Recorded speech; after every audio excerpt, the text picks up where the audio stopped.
What happens when a guy makes his own version of Ghost Adventures, but with one twist? He actually believes in ghosts. I interact with spirits by studying their behavior patterns. So you were involved in that crash, correct? And in his debut documentary, he has what he purports to be a 90-minute interaction with a spirit. You've seen the edgiest man in ghost hunting. Now we talk about kind of the opposite. I need to get you to start seeing things through the spirit's eyes. Hauntings in this world are on the rise, and it's because these bigger issues are at play. I'm here to counsel the dead and help empower the homeowners they haunt. Ooh, you're right here, aren't you? The next level of ghost hunting is here because the Ghost Doctor is in. Today I'm going to explore the debut episode of Ghost Doctor, which might be the least energetic paranormal investigation I have ever seen. And that, let me run towards the camera, and that's coming from someone who watched Ghost Lab. The current manager of the antique mall is a woman named Lisa, and she's apparently had a lot of experiences here. So we want to start out by talking to her and getting some details about what's going on. I saw these cranberry beads, and when I came in the next day to turn on the lights, the beads were in a circle on the floor. Just perfectly placed into a circle. And for those at home who don't remember, the sales pitch for Ghost Lab was, what if ghost hunters kept their gear in a trailer? Groundbreaking, I know. Hi, I'm Gavin. I'm a media critic. I've done this since like 2011. I thought, since I'm going to be spending, you've seen the time code on this video, you know how ridiculous this is. I thought, since I'm going to be wasting so much time on this, I might as well touch grass 100% of the time. So we've come here to Wesselman Woods, the largest old growth forest still existing in the United States, I think, or at least a protected one in a city. Wesselman Woods is a dear place to me, but I forgot to bring bug spray, and I'm wearing short sleeves. So my original plan to do sort of sit and talks isn't gonna work. So we're gonna keep moving. But my promise to you is 100% of the audio in this video is recorded outside. We are going to touch grass throughout this, so let's go. I can talk with them. Did you die in this room? Interview them, and really get into their psyche. Do you want us to kill somebody? Yes, my shirt is a mess. No, I'm not going to fix it. I'm fighting for my life over here. This is your fault, really. The pilot of Ghost Doctor is about 50 minutes long. I almost died on camera just there, but this is what we do for art. In this pilot, he investigates the St. Augustine Lighthouse and Maritime Museum in St. Augustine, Florida. Isn't this footage cool? As I said before, this initial investigation of the Ghost Doctor is so successful, he has a 90-minute interaction with the spirit, which one would argue that evidence, if verifiable, would fundamentally change our relationship with life and death. It not only proves ghosts are real, it proves they're lucid enough to have yes-no conversations with somebody. One would think it would only take a couple months, maybe, to polish up that footage and get it out, right? No. It's too low. Or 8 years. 8 years is an option. Actually, to that point, I should probably note down that 8-year gap real quick. That will come. We'll talk about that later. With all those important details in mind, let's look at what having 8 years to polish a video looks like. This video won't get 8 days of polishing.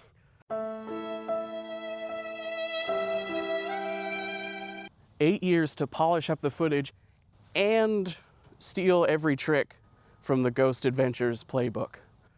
Except trying to doink the ghosts, Chris does not try to sex up the ghosts. I decided to lay in his bed, replicating those conditions, to see if the incubus might mistake me for him and come attack me. I don't think he washes those sheets. All right, man. For those of you who haven't watched too much Ghost Adventures like I have, the context of that clip that makes it hilarious is Zak Bagans, noted misogynist. Zak Bagans is trying to sex up an incubus because his crewmates did not remind him of the difference between a succubus and an incubus. As you see, it's a gentle little bit of homophobic ribaldry happening in that ancient inn they were investigating. Ghost Adventures is a bad show. It's a bad show. It's a fun show, but it's a bad show, and I don't want to say they're bad people, but Zak does bad things. My promise to you is I'm going to play along. I know it's really easy to watch a ghost video and just be nerd emoji about it the whole time, debunking everything as you see it, but I subscribe to the sort of mentality that John Wolfe or Captain Disillusion have, where you have fun with the video on its own and let it speak its piece, and then you tear it apart. So I will keep the nerd emojiing to a minimum until we get to the section of the video, which I'm guessing is gonna be like here-ish. This is a called shot. If I'm wrong, it's gonna be real embarrassing. But when we get to the debunking section, that's when I'll start being like, actually, I probably won't actually do the finger, but you know. Phrasing?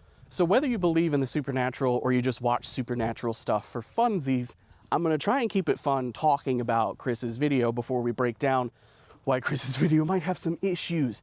But to keep things for later, I'll have this notebook pop in whenever we need to note something, and then we'll come back to it later. I think that's a pretty elegant solution, right? And we'll be able to keep track of things pretty easily that way. I don't know what it is about Ghost Doctor that grabbed me as a concept. Spoiler alert, it's not a good show. We're gonna spend like an hour talking about a garbage TV show for YouTube, by the way, but there's some things about it that are just fascinating.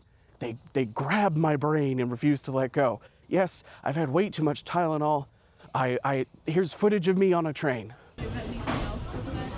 I mean, yeah, I have a literal script of something I need to film, but I don't have it on me. Chris Spores is a horrible ghost hunter, and it sucks. It sucks to watch him. But it's also fascinating.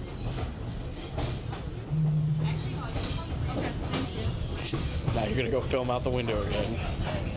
See, that was like a week ago. The wind is here to ruin my audio. Nature itself wants me to not talk about trains right now. Let's talk about Chris. I have stumbled across what is, in essence, a gaming YouTuber trying to become Zak Bagans from Ghost Adventures. I had to watch this. It's not often you get to see Ghost Adventures style paranormal investigation, but without any of the bravado, experience, money, gear, style, fandom, money.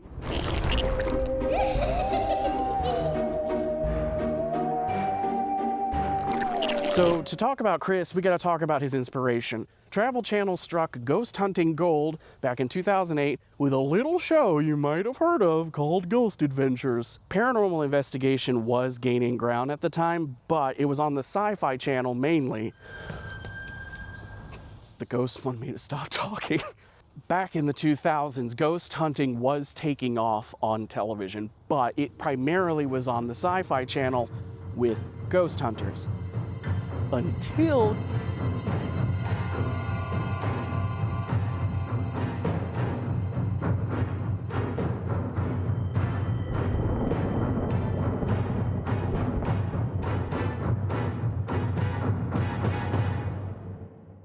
in 2004, a little edgelord by the name of Zak Bagans, even with an edgy sounding name, Wow, certified cool guy. This guy's cool. And handsome too. showed up with a documentary he filmed. Well, he filmed the documentary in 2004. It came out in 2007. Not super relevant, except it is relevant. Write it down in the notebook. We are talking about the original documentary Ghost Adventures, which Travel Channel found out about and bought as a series, and that's how in 2008 you get Ghost Adventures, the TV show. What you need to know about Zak is his whole personality on camera and sometimes off camera is he's brash, aggressive, and either wants to fight or the other F word, ghosts.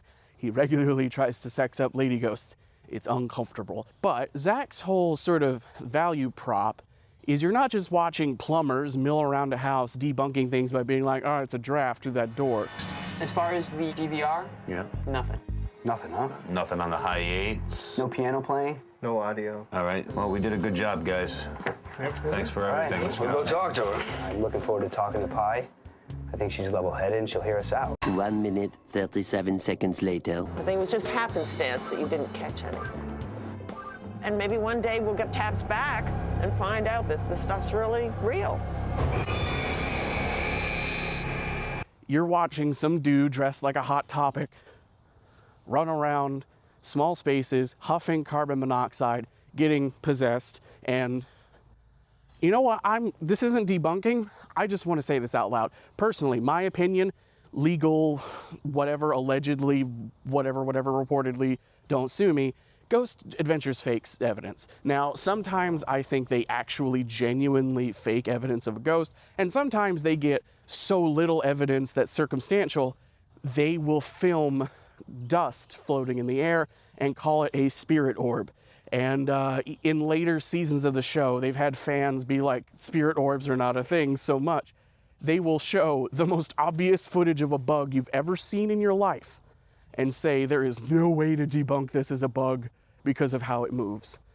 That's not how that works. To be clear, it's an effective thing to do. As a kid, when I watched Ghost Adventures on streaming services, I would keep the remote in my hand because the violin sting of whenever it comes back from commercial is that freaky. Like, it still kind of messes with me today. It's like the evil cousin to that Kitchen Nightmares hydrophone sting that everyone uses. Right. Oh, by the way, Kitchen Nightmares will come back later. That's not just a one-off joke. Ha ha hee hee. When Ghost Adventures took off, it changed the course of ghost hunting. Most modern ghost hunting stuff today shares DNA with Ghost Adventures more so than it shares it with Ghost Hunters. And that's because Ghost Adventures is more entertaining. I genuinely don't know how Ghost Hunters got as many seasons. Actually, I do know it's because Ghost Hunters started emulating Ghost Adventures a wee little bit, but that's a different video entirely. One of the things that Ghost Adventures really pulled off was changing ghost hunting from something that was methodical and scientific and boring into something that is like a YouTube challenge almost. Because in Ghost Adventures, your basic episode is Zak and the team show up, they interview people during daytime about the location. You see the location during the day a lot of the times, and then later that night, they are physically locked in with the idea they will not leave that location until the sun comes back up. But that's not all the dark history. We know the risks involved, and we're ready to get locked inside here for an entire night and face these dangers head on. Which on its own is an amazing idea. You are locked in a haunted house, you cannot leave, you have to talk to the ghost. Because a lot of the times when you don't have that rule, there is no fear. If something gets scary, you just leave. You just walk out of frame, you go outside, you have a cigarette, you come back, you would have a cigarette. Actually, I bet Zak started vaping early. I bet he bought e-cigarettes early. But you can leave. Zak can't.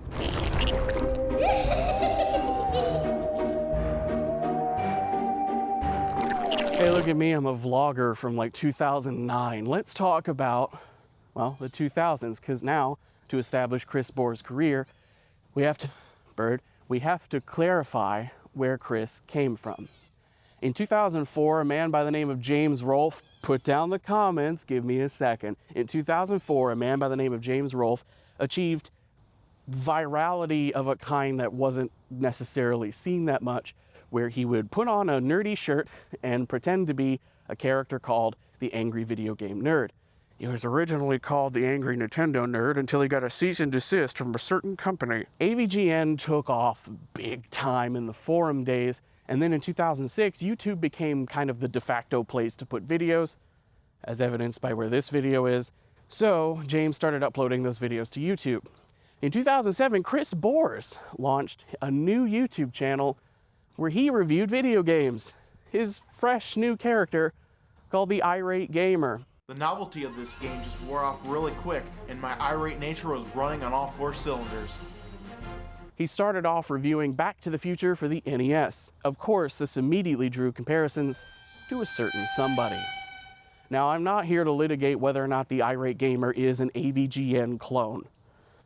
Partially because I kind of feel bad for the guy. Even if he is outright ripping off James, Chris Bohr became the butt of the joke.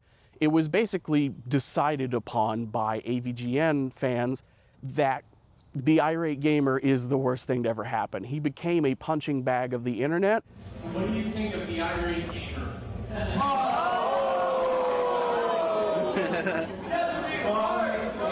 quickly as I can. I have no reason to answer it. I mean, he pretty much pretends that I don't exist, so why would I even need to say anything about it? Look at this, for example.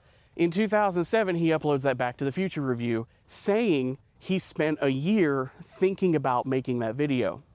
Guess what came out a year before in 2006? Yike. He became persona non grata for thousands of people and kept making those videos. Now, is that stubbornness? Probably, but in the end, he got 130,000-ish subscribers out of it, which is good. We'll talk about that later. But meanwhile, in the background, behind the Irate Gamer, there was something else simmering away. A little show on another YouTube channel called Haunted Investigations.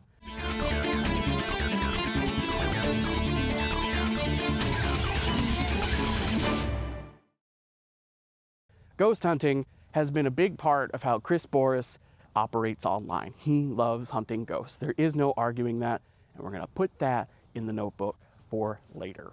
All right, I think that's enough preamble. We're gonna change the shot, and we're gonna talk about Chris's big ghost adventure.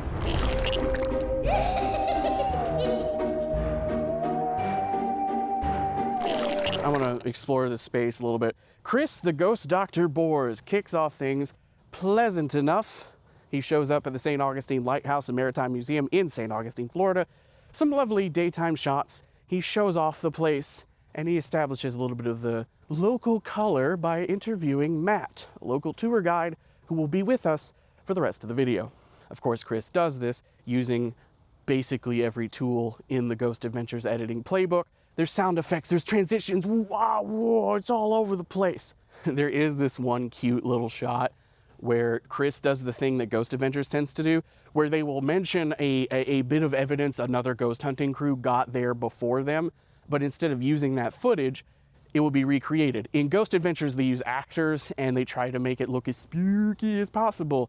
In Chris's example, he runs up that lighthouse to replicate the Shadow Man footage, but takes a light so that he's not a Shadow Man and you can tell it's Chris looking over, which I think is adorable. Visitors have seen apparitions of children, shadow people roaming the stairs, and even on one occasion, ghost hunters were able to capture a shadow person on video as it leaned over the tower's railing. I like to think he did that so that people wouldn't think it's actual footage of a ghost and get scared too early.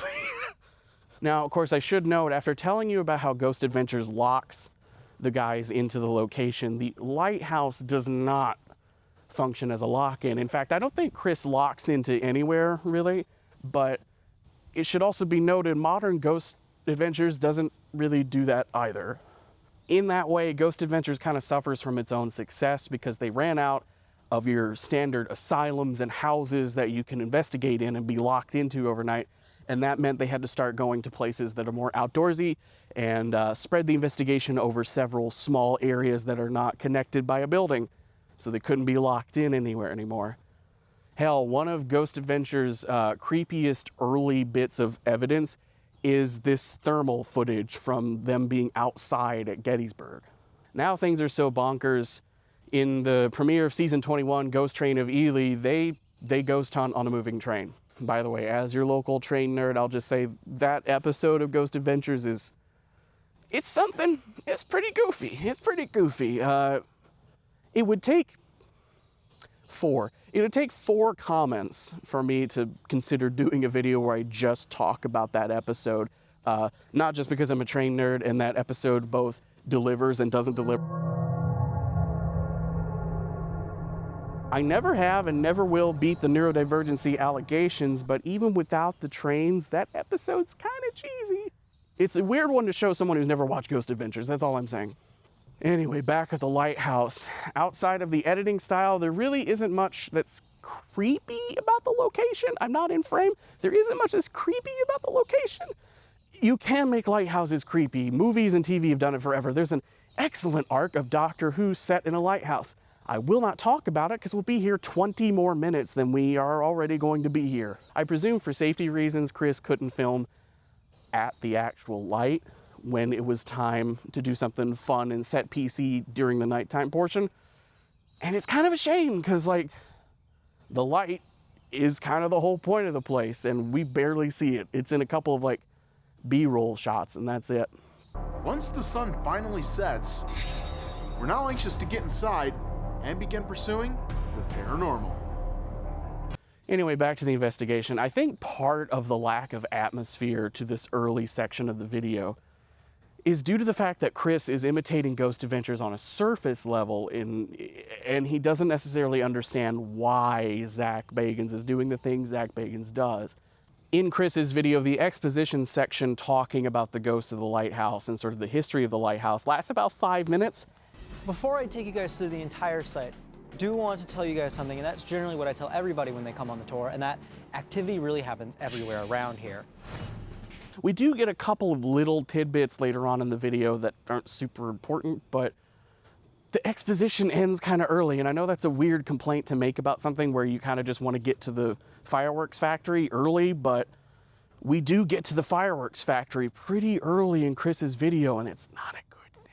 Of course, one would argue a lot of that exposition from Zak at the beginning of episodes is him fulfilling some sort of unseen Travel Channel requirement to make it travel-y for people watching the Travel Channel. Much in the same way that if you watch American Pickers, they will randomly give a crap about the history of an object that is nearly identical to other objects they don't give history facts about because they're on the History Channel. I can tell that Dick really loved this duck. During what little exposition we do get about the lighthouse, tour guide Matt explains some of the basic ghosts you see around the place, your shadow people, your dead 15-year-old girl that's bonded to him like the baby and Jacob in Twilight. When I started giving tours, I was 16. Eliza, when she would have drowned, was 15. It very quickly became a joke that right around that age, we could have been married. And it soon started happening that with EMF activity and other things happening around me, we were pretty sure it was Eliza, so we started saying she had a little crush on me. Your creepy ghost kid that leaves footprints as the ghost kid goes up a non-existent staircase in the lighthouse that's been taken out. It's not often ghosts interact with like bits of a house that physically aren't there anymore. That's a fun little twist, I think. From what I've dug up while researching this video, Matt seems to be the heavy hitter of the St. Augustine Lighthouse and Maritime Museum. If you look up like local articles about the lighthouse or, you know, local things happening this Halloween, they will trot out Matt to be the guy they talk to who explains that they do ghost tours and stuff like that. They've done ghost tours since before Chris was there and long after. Given that his video didn't fully come out for 8 years, they did just fine without the Chris Boris bump, it turns out.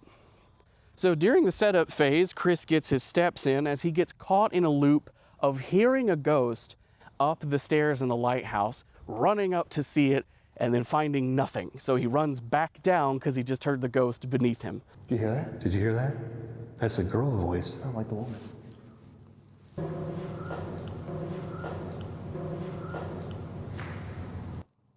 I can't tell if that was the wind or if it was somebody up there.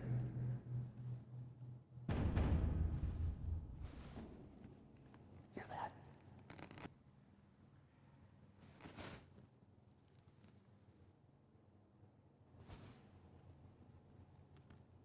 Footsteps.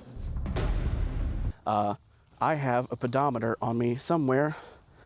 Okay, update, I've lost a pedometer.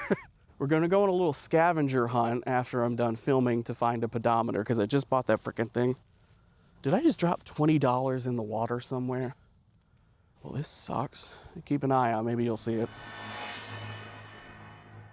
So once they get done futzing around on the stairs and finding nothing, they go back into the lightkeeper's house and do their first proper gadgety moment, an interview with a mag light. Now, for those of you new here, which is all of you because this is my first real video, I find flashlight interviews boring because all they really are, I know, don't get to chill with the notebook.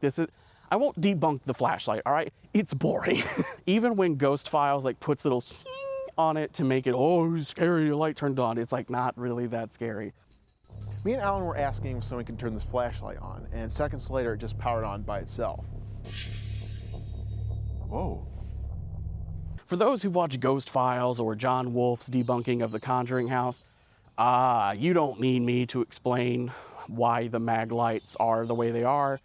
Suffice it to say, it's a brand of flashlight that mimics something you could do with really old flashlights, which is a tactic that ghost hunters have been using since like the 70s to talk with ghosts. I'm not debunking it. You don't have to get the notebook out. I'm not debunking anything. I'm just saying there's a reason they've been doing it since the 70s. At this point, co-investigator Alan starts asking the ghost to continue giving signs that the ghost is there. Okay, can you turn it the other direction? Can you turn it off maybe? Can you move it in the other direction? I would really greatly appreciate it if you could. Notice how Alan keeps re-asking the same question whenever a yes-no answer isn't given a yes. That is something we will come back to later. When the flashlight doesn't give them any more evidence, they go down to the basement to talk to ghosts in the basement. And at this point, editor Chris seems to think the episode needs some spicing up because he does this with his flashlight. Now I'm feeling... You feel that? That's the same sound effect he did when the flashlight on the table turned on from a ghost, so I don't know if I don't know if that's just like the flashlight sound effect in his head, but I don't know. It just felt like we're trying to make a shot that's not creepy for some reason. Also, you're in a scary basement. Why am I having an argument with the camera? It doesn't matter. Also, just to address the swinging elephant in the room, Chris has a pendulum in his hands during this scene. I will not be addressing that pendulum again. I will not, because he doesn't either. It's not going to come up in the debunking section because he just straight up doesn't use it. I haven't watched every Ghost Doctor video. They are boring and suck sometimes. But what I can say is I've seen the pendulum a couple of times, and it seems like he busts out this effectively a crystal-based version of a Ouija board. He busts it out a couple times and then never addresses it in the footage. I think it's because, well, we'll talk about one of the reasons why the footage is so old, but I think it's because it's old footage and he never really got good footage of it working, so he doesn't talk about it. But that pendulum is there, and that's what's in his hands, so just wanted to tell you. Anyway, back to the investigation. In the basement, we see Chris experience a classic Zak Bagans style early sign of possession or psychic interference from a ghost. I'm feeling really odd down here. Hello? Which really is just a sign you might be a little eepy. Put the frickin' notebook away, but all I'm saying is the guy ran up and down a lighthouse a couple of times. Maybe his cardio isn't great. I know. I have a pedometer in the forest over there somewhere that I gotta go find. This is your moment to pog. There you go. You got a pogger from me. Good job, jackass. Anyway, here in the basement, the crew starts to have a conversation with Eliza, the 15-year-old dead girl in the basement. Daughter of the lighthouse keeper, if I'm remembering that correctly. I'm not fact-checking it. There's too many mosquitoes.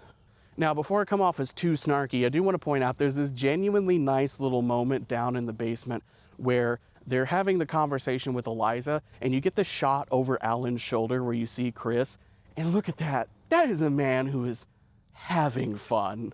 I support neurodivergent joy, and I see there a dude who's having a lot of fun talking to ghosts in a basement. We do need to talk about Matt later. Sorry, but Matt's kind of important to this whole thing. But yeah, welcome to the famed 90-minute interaction with the spirit, a conversation that's pretty lively with a lot of one-to-one yes-no responses. Eliza really likes talking to them. Is it hard for you to push things around? Yes. Probably takes a lot of energy, huh? Yeah, I thought it would. There's this really good bit where Chris tries to pull gotcha journalism on Eliza by asking if she knows what Ohio is. Is he upset that some people from Ohio are here? The spikes. Do you know what Ohio is? I don't know if it was a state when she was around. Yeah, Ohio was in 1803, I think it was. Founded. Yep, see. That's right. He tried to catch out a dead 15-year-old girl on her knowledge of the states, because if Ohio wasn't incorporated before she died, and she knows what Ohio is, she might be a lying ghost. Instead, he was wrong. Ohio was founded before she died, and this was for nothing. That's one of several times in this video I would have just cut the footage, but what do I know? Seems like every time I ask about something about the afterlife, she moves away from us. It's kind of telling. Maybe she doesn't want to there's a couple. face it. It's like, or a roadblock. There's a denial, there's that nervousness about it. Now, this is the moment where Chris kind of poisons the well. It seems like when he starts asking metaphysical questions about life and death, Eliza quickly loses interest. So maybe don't ask ghosts if they know they're dead. Now for something a little eerie that happens when they leave the basement to go get the fudge. For some reason, they go back in the lighthouse. I don't know if they left the fudge in the lighthouse or they just wanted to go to the lighthouse again, but what we do get is here's something we picked up on our cameras we left behind, which is awesome.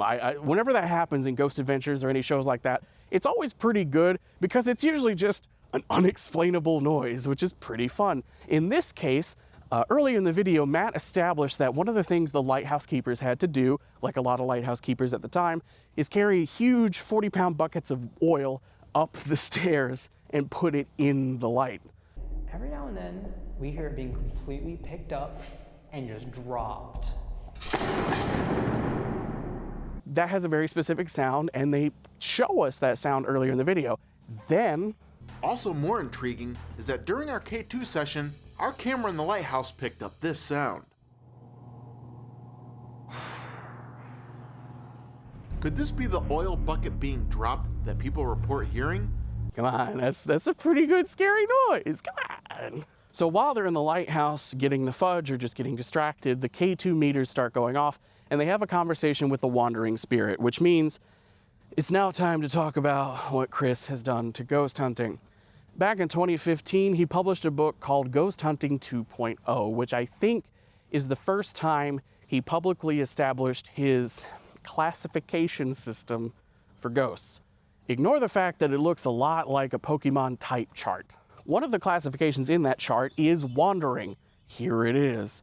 And because he made up the chart, he can officially say this is the first time on television someone's had a conversation with a wandering spirit. What is a wandering spirit? It's a ghost that just kind of around.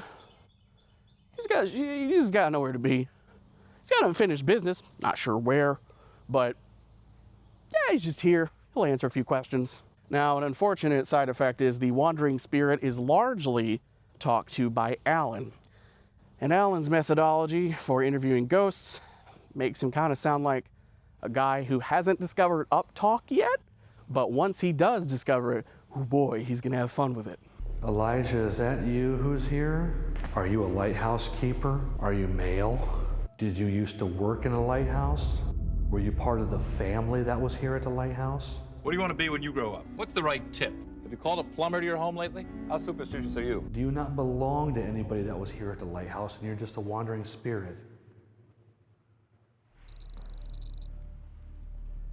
Now I gotta say, Alan asked some really great questions to confirm that what we were talking to was indeed a wandering spirit. Once they're done talking to the wanderer, they get the fudge for Eliza. Some children have shown up, so we might be changing locations very soon. So they get the fudge, they take it down, and here's the thing about the fudge. If I was Eliza, I'd be pretty upset because when someone says fudge, you think chocolate, maybe peanut butter. There's a couple of core flavors of fudge that have been pretty consistently the flavor of fudge for over 100 years. They produce orange cream. If you tell me you're gonna go get fudge and you come back with that, it's preposterous. It makes perfect sense why she doesn't really talk much. But after the fudge is produced, nothing really of import in that area happens, so they go back to the lighthouse once more. Here they start to get some more spikes on their K2 meters, although it's in a really localized area, so much so that like Chris and Matt's meters almost touch while they're talking to the ghost. Are you William?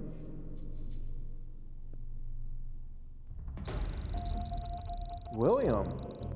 We've been trying to talk to you all night. So this is William. Just so I know.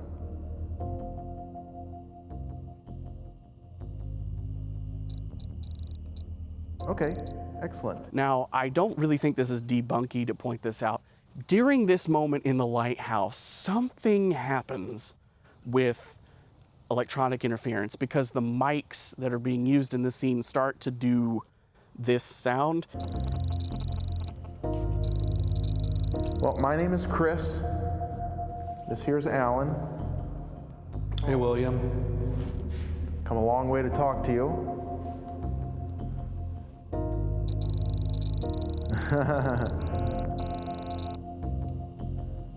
And that's not uncommon. It's an electronic interference thing. It's not really necessarily hard to get a mic to do that, but it is a sign something's wrong. And you don't really hear it a lot in ghost shows. And I think it's because if you introduce the idea that actual electronic interference like that is evidence, you can say any bit of broken equipment is evidence of a ghost. I would have cut it out. It's not super important to the scene. No one notices it in the scene, but it's there, and it makes it sound like maybe their evidence isn't really evidence. I just realized my promise was to touch grass, and I've been standing on wood this whole time, which I would argue is a cousin of grass, but now I'm physically on grass. You're welcome. So after they don't really get a lot in the lighthouse the final time, they go back to the basement of the keeper house to have one final conversation. Oh. Who's down here with us? Is this Eliza? Yes? Is this William? Whoa. That's solid red. Are you William? Okay, wait. Are you both down here? You're both down here. Are you here to say goodnight? Interesting way to end the investigation. You're self-aware. Is there anything you'd like to tell us before we leave? No? With that, the sun comes out from behind the clouds for me for a second, and I can say they wrap everything up. Chris has one last conversation with Matt, where Matt establishes this is one of the longer, if not the longest conversation he's experienced. Oh God, the sun agrees with me. There is this one little bit where there's an editing weirdness where Matt says 15. Now, even with some of my longer private tours, the longest EMF session like that I've ever gotten, I'd say was a solid 15 minutes. Solid 15 minutes. 15 minutes. 15 minutes. 15 minutes. And I don't know, listen, I've worked in audio for years. That is clearly 2 takes being stitched together on the same phoneme. So maybe he said 15 and then like rambled a bit and then restarted the sentence. This is really bright, we gotta move. So really it's just 2 different takes being spliced together, which is not like the most untrustworthy thing in the world. It just, why leave it in? You know, that's a common thread, why leave it in? Editing comments aside, that's the finale of the St. Augustine investigation, except for the time Chris went back many years later.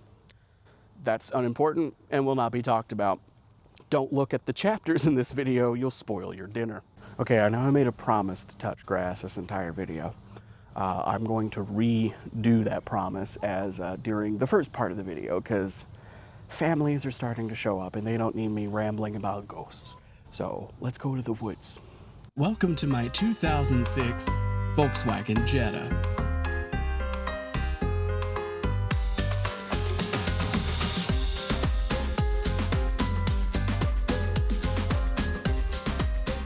The headliner is sagging.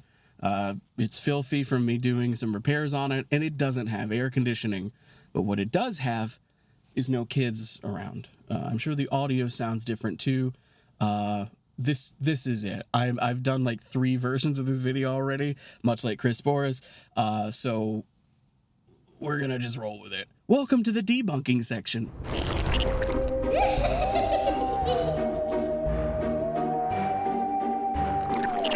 I want to make something explicitly clear during this section of the video. There are tons of different religions and ways one can find spirituality important in their daily lives. I'm not here to put any of that down. the myriad of different beliefs and lifestyles and just how we live, that is a lifestyle, I guess, is part of what makes this weird, wild world we live in work. Granted, I am neurodivergent enough to believe ghosts aren't real, but unlike Reddit atheists in the early 2010s, I can accept that spirituality is an important part of the human experience, even if it's not necessarily my bag. And I believe this to the point I don't even necessarily believe people who make money off of faking ghosts are bad. One thing I do abhor is people who make the afterlife sound frickin' awesome, like Cody and Satori, ghost hunting Nepo baby that she is. I bring all this up to establish a baseline. Zak Bagans has his problems, but at the end of the day, Zak Bagans is just like your classic 1920s style huckster. That said, we have over a decade of evidence that points to the idea Zak Bagans is a guy who doth protest too much. He gets possessed so often it really cheapens the idea of possession. I'm gonna be completely honest with you. It seems like a lot of the times when Zak is possessed, it's because he's experiencing overstimulation, but either he doesn't know what overstimulation is, or he doesn't want to tell the audience that he gets overstimulated, so he uses possessions as an excuse to be a jerk to everyone around him and isolate himself from the crew for a moment. That's just something I've noticed. Here's an example. When Zak Bagans investigated a hotel casino in Nevada, which, by the way, Ghost Adventures is a show that's largely based in and around Nevada now because Zak Bagans had a bad dream and refuses to get on a plane. The entirety of Ghost Adventures and a spin-off show called Ghost Adventures House Calls is entirely because he got too big for his britches and won't leave Vegas now. I'm not kidding. Anyway, he's investigating a hotel with conservative comedian Matt Rife, pre-jaw enhancement. There's this moment where you can tell that he gets overstimulated by the crew yelling in a hotel room and being excited and doing ghost stuff. Suddenly, I don't feel well in this room, so I step back out into the hallway. And when Billy puts his camera on me, it immediately malfunctions. It's broke, dude. Huh? Feeling all right? No, I came out here and I was just walking in the hallway. And in the narration, Zak makes it out that a ghost is psychically messing with him and he needs to go sit in the hallway by himself, not to cool down at all. Not at all.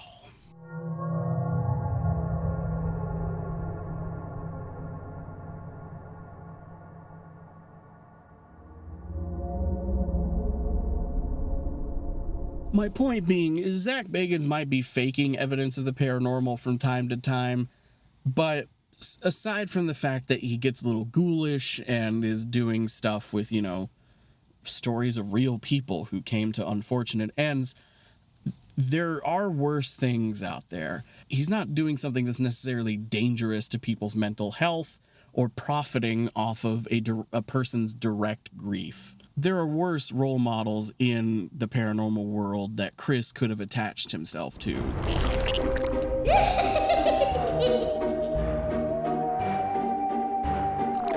So back in 2012, Chris didn't have that many gadgets, which makes this more of a vibes-based investigation. He didn't have any EM pumps or talking teddy bears or cat toys or anything like that.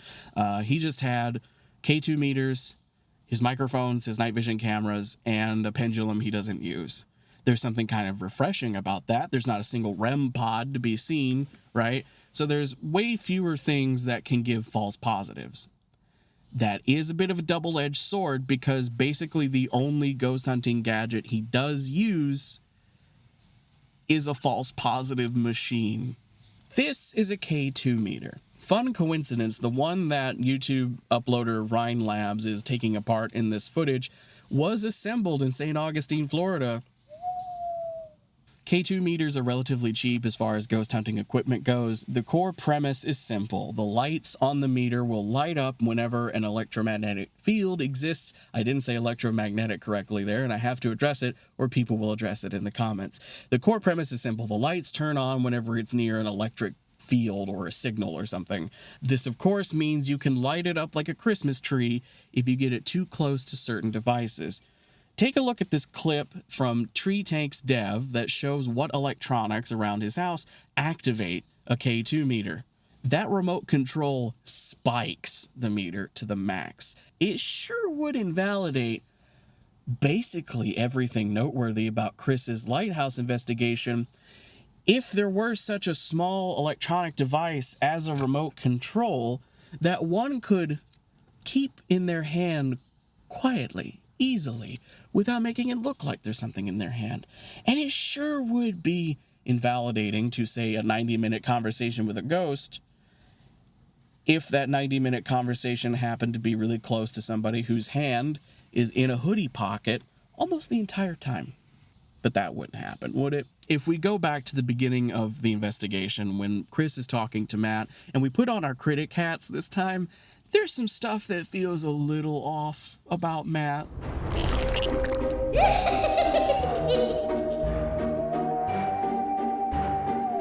With that inconsistency in mind and with the sun going behind the clouds, it's time to move on to another section of the notebook as the truck pulls away. For no reason at all, here's a clip on the Ghost Doctor channel. Not important. It seems like last year, the paranormal shows tried to emulate this, where they're like, we're going to show you the next step of ghost hunting, which made me mad because I've been saying that for the last 5 years. I'm going to show you the next step of ghost hunting. So they're using my buzzwords, but you tune into these shows and you're like, well, they're doing the same exact thing they're doing since 2008. And I know because I've watched these shows, I've studied them, I know their sticking points. I've watched them slam into walls, and then I sit there and go, using psychology, using philosophy, using Tibetan Book of the Dead, how can I navigate around those sticking points to find this next level? And I did it back in 2012. And since then, I have learned so much and experienced so much that I haven't even talked about yet or put in book form. So this is why I kind of want to do this channel now. Now, this sounds like a crucial moment in any adult's life. I would argue somebody with the critical thinking skills that you would be armed with when doing at least an undergraduate degree from a college, which he has, you would have the critical thinking skills to look at you asking more metaphysical questions of ghost hunters, who tend to be charlatans, and maybe think, oh, they can't answer my questions because my questions would create solid evidence. Think of it like this. If a Dungeons and Dragons game has a dungeon master who makes a definitive claim about something really early in the campaign, that means any emergent gameplay later that might have implications of something different that would be more fun, the dungeon master has screwed themselves and the players by making that decision ahead of time instead of letting the players and the dice decide that. Ghost hunting's kind of the same thing.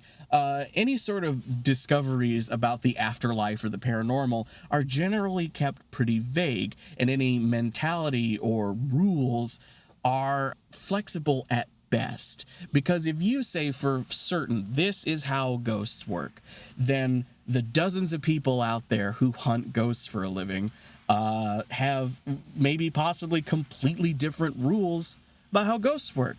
And then who's right and who's wrong? Now, one could say you can't prove it because ghosts aren't real, but it's also because a lot of their equipment is random yes machines. Effectively, ghost hunting is like a game of Dungeons and Dragons where you're randomly rolling to see what's going to happen. And if you have strict rules about how the afterlife works, those random answers are not going to jive with what you've got. And you don't want to break that fantasy for your audience.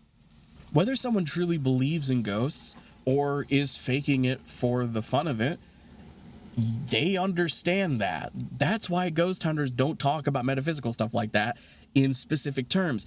And Chris had that moment where he could have understood that, or he did what he did do, which is decide, oh, they can't answer my questions because a brand new classification system needs to be written for ghosts. Don't mind me, I'm taking the camera down for a minute because multiple people have pulled up into the parking lot, and we're gonna not show off the camera for a minute because I feel like it's rude to film people who are just trying to enjoy the time at the park. Well, now that we're down here at an awkward angle, let's talk about an awkward part of the ghost hunt. The time they go back in the basement to talk to Eliza one last time. Ghost hunting sessions generally don't end with a big schmaltzy finale.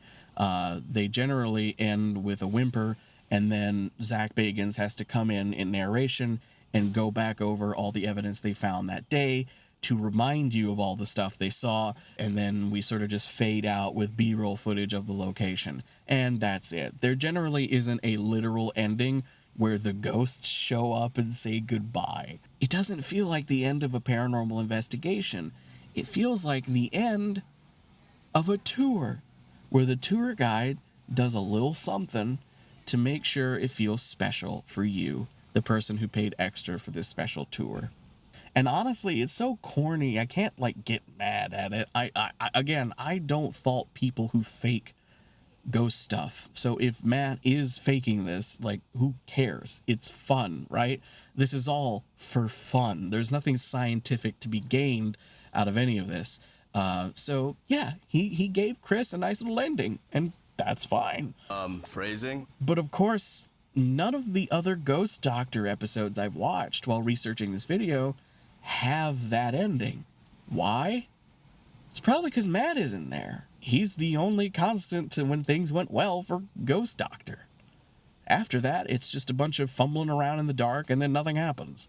Phrasing? As nice and cheesy as that final moment is, it's also a huge warning bell for me that Matt is influencing the readings at minimum.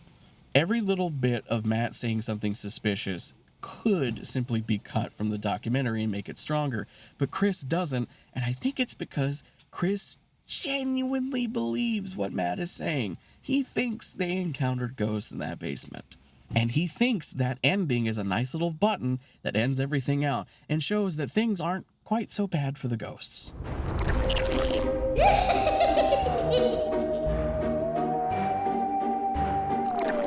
Matt is fully a part of the narrative of the ghosts at that museum, to the point where they are affectionate towards him. They are attracted to him. Now, this isn't necessarily an uncommon thing for tour guides to do at haunted places like this.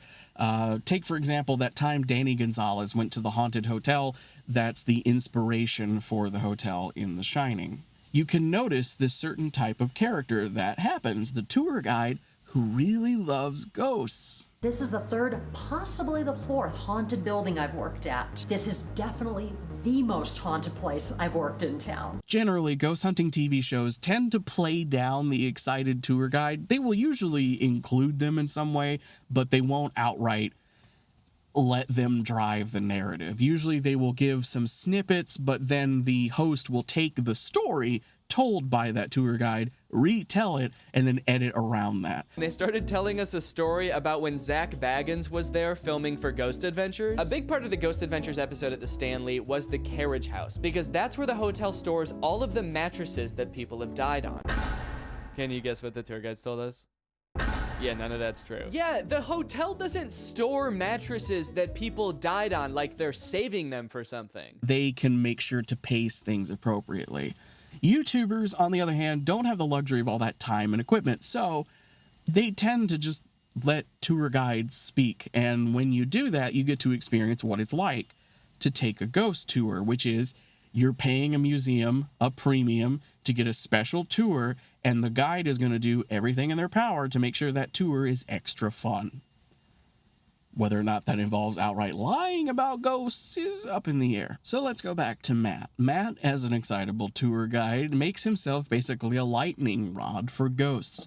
At the St. Augustine Lighthouse and Maritime Museum, you have both an explanation for why ghost stuff seems to always happen around Matt, and you have the perfect explanation as to why ghost stuff doesn't happen when Matt isn't around. And it soon started happening that with EMF activity and other things happening around me, we were pretty sure it was Eliza, so we started saying she had a little crush on me. And then it started escalating to the point where she started getting jealous of other girls that sat near me. Oh, wow. Now, how often does this happen? For me, I would say 9 out of 10 nights I have some activity Wow. with Eliza Okay. talking to herself, so she's been known to follow me around. It doesn't matter if you're by yourself or with people, does it? It does not. Wow. It's not that Matt is faking anything, it's that the ghosts really like him.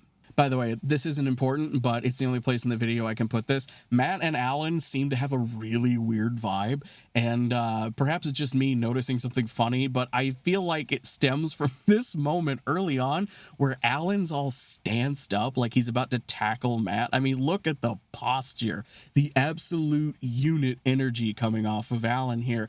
And Matt seems to take that personally because there's all these little moments throughout the investigation where he establishes the ghosts don't like Alan. She doesn't like you. What's that? The entire time you were in that room? Yeah. And in that room, it spiked. As soon as you walked into the hallway, it stopped. When you got into the next room, it went back up again. She doesn't like you. Yeah, I guess not. So I was down in the lower level of the lighthouse. You were in the hallway where I was walking through there, and you were actually getting some hits on the K2 meter. What exactly were you getting hits with? Well, I was pretty much getting spikes whenever you weren't around. Anyway, the best evidence of this investigation is, of course, the 90-minute conversation.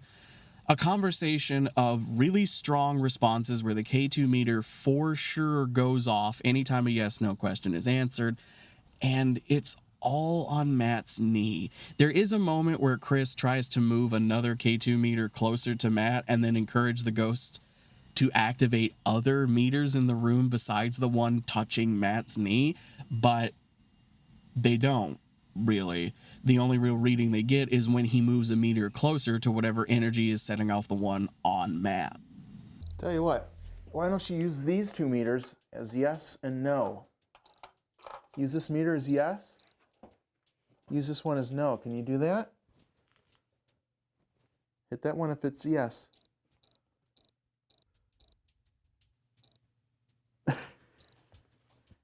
Also, I'll just point out, whenever the questions directly relate to things that Matt brought up earlier, the answers are pretty direct and clear. Is Matt your boyfriend?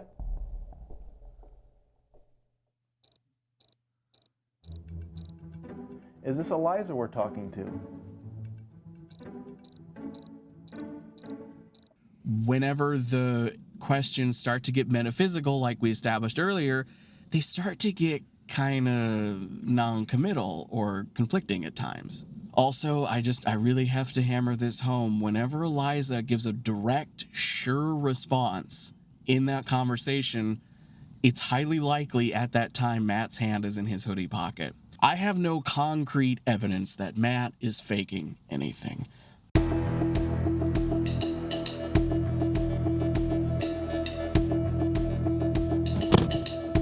Hi. We're in the future. It's so early, I think I still have CPAP mask line. CPAP gang, rise up. Actually, we don't have to rise up because we're well slept. I did find something that kind of changes the whole conclusion of the video, so I have to redo some stuff real quick. So I originally ended out the Matt section by saying there's no definitive way to prove he had something electronic in his hand that he was using to fake the readings on the K2 meter. That has changed. There's one shot in the Lighthouse video where there's a reading going off and then you see Matt's hand clench like he's making a fist, and at that moment the reading stops.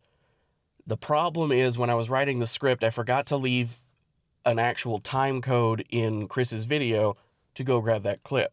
Last night in a Discord call with some friends, I was streaming, editing the video, and I had to go scrubbing through the Lighthouse video to find that specific shot.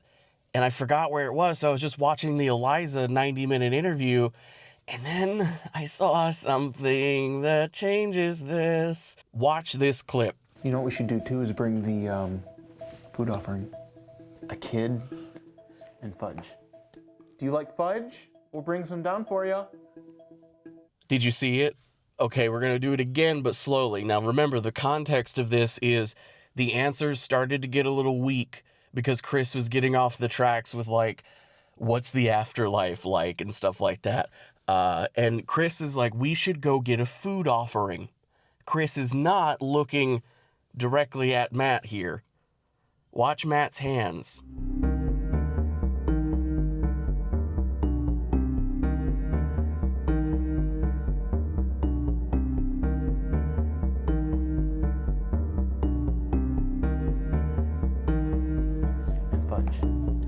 like fudge?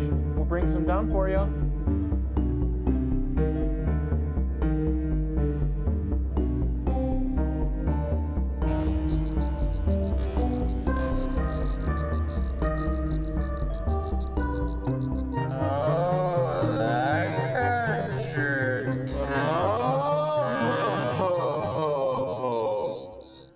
The only light sources in this scene are infrared. There is an infrared light on the camera casting a shadow on Matt and Chris, and then the cameras can see the two LEDs on the readers. Those two dots are K2 meters in the dark.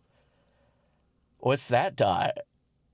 I feel like a conspiracy theorist right now, but holy crap, he has something. Most remote controls, except for like ones that are purely Bluetooth, have a little infrared dot on them that will light up in any camera. Cameras react to infrared light in a way our eyes don't, which means to a human being in a room, a little remote control in your hand won't be visible, because when you hit the button, as long as the button doesn't click, it won't tell anybody anything, but it will tell a camera. And in this 2-frame slice, Matt's remote control in his hand is pointed directly at that camera, and we can see it. And what's more bonkers is Chris missed it multiple times. So now, to end out this Matt segment, we have strong evidence that he has a secret electronic device in his hand. And we also have that clip from Tree Tank Dev that shows remote controls like that are really good at spiking a reader. So to sum it all up, Matt was giving off mad suspicious vibes, seemed like he was tailoring the haunting around his own narrative for the ghosts. And then we found, I think, compelling evidence he has a electronic device in his hand that is there specifically to set off K2 meters to give the right answers to questions to ghosts. Do you not belong to anybody that was here at the lighthouse, and you're just a wandering spirit?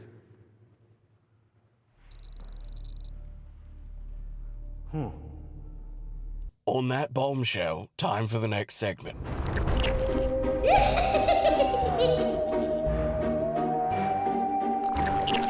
It's hard to do another section of the debunking chunk when I've already proven that the 90-minute interaction with the spirit was more likely than not completely faked by a tour guide.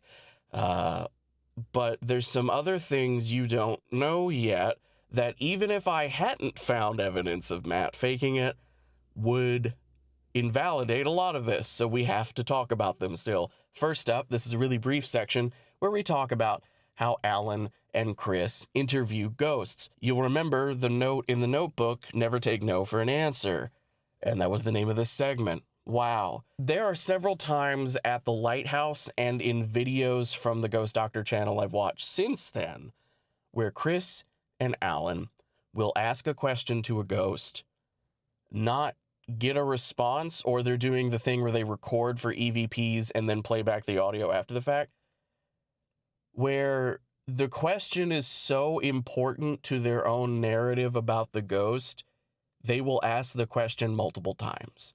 This happens at the Lighthouse, and this continues to happen through their career, because if it just happened at the Lighthouse, I could be like, oh, it's 2012. By 2020, when he's taking it more seriously, things are different. Except here's a 2024 investigation at the grave of the Wright brothers, where they're doing EVPs. Yes or no, do you want us to pray for you?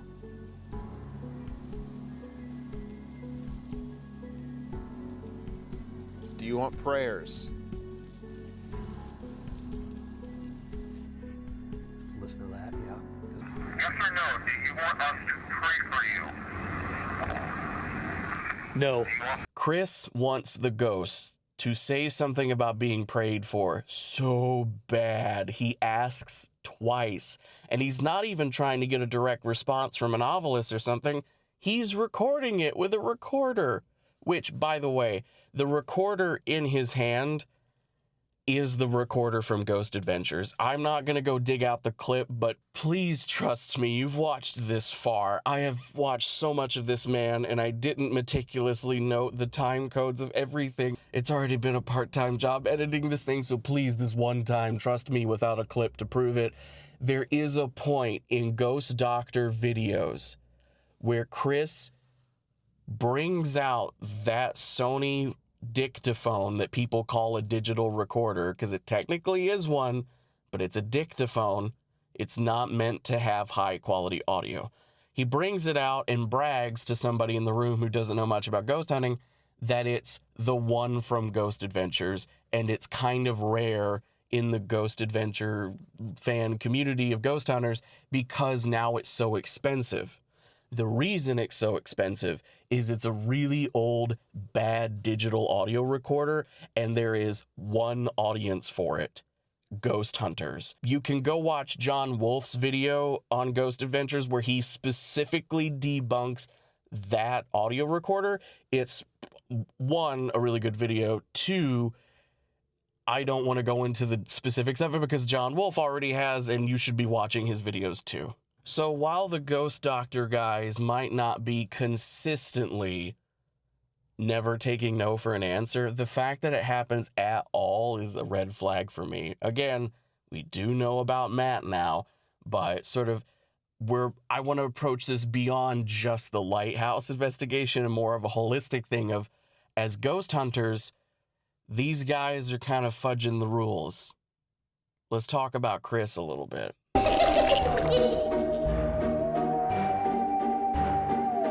So I want to start off this section with a clip from one of, if not the very first video on Ghost Doctor. Being a ghost behaviorist really gets into the human side of a spirit, and this is something I haven't really seen done before. You know, so it seems like last year the paranormal shows tried to emulate this, where they're like, we're going to show you the next step of ghost hunting, which made me mad because I've been saying that for the last 5 years. I'm going to show you the next step of ghost hunting. So they're using my buzzwords, but you tune into these shows and you're like, well, they're doing the same exact thing they're doing since 2008.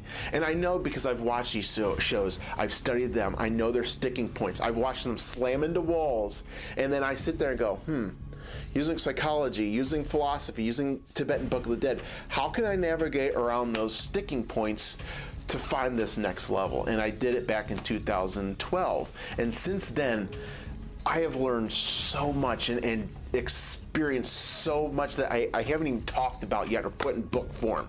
So this is why I kind of want to do this channel now. Here, Chris explains sort of the origin story of why he started the Ghost Doctor YouTube channel, and a lot of that revolves around him going to ghost conventions under a previous name that we'll address later and not being well liked. Now, somebody looking to make a video that just calls Chris Bores a hack and hates on him would be like, oh, see, they don't like him. But I think there's something a little deeper here, because I've watched a Q&A like podcast thing he did. I've watched several sort of interviewee things that Chris has done. And there's another theme that comes up in those. And that theme is the ghost hunting community is stagnant. And whenever he brings up the idea of evolving it or doing something for the ghosts, the ghost hunting community at large rebuffs him. And like I said, like I got a 90-minute interaction with a spirit. I've never, ever, ever, ever seen anybody. That was done in 2012. I haven't seen anybody come close to that since. And that was 12 years ago. 12 years ago. Poop Balloon asks, the classifications were a shock to the community. I bet. I don't know, because they've kind of ignored me. If you're trying to break into the ghost circuit, there are 3 levels. And I pissed them all off. I pissed off the local. There's a local level where you have all local ghost hunters. Then you have the convention circuit, where you have all the people come to the circuit hub. And then you have the TV circuit with the top echelon. And you have to know how to play the game in each arena. because if you don't, you're going to piss people off, you're going to make them mad, and if you know more than the other person, there's going to be jealousy, there's going to be ego, and it's just like, look, I'm trying to help people, I'm trying to get my name out there, and actually, because I know what I'm talking about. You guys can go do your ghost hunt, that's fine. I don't care.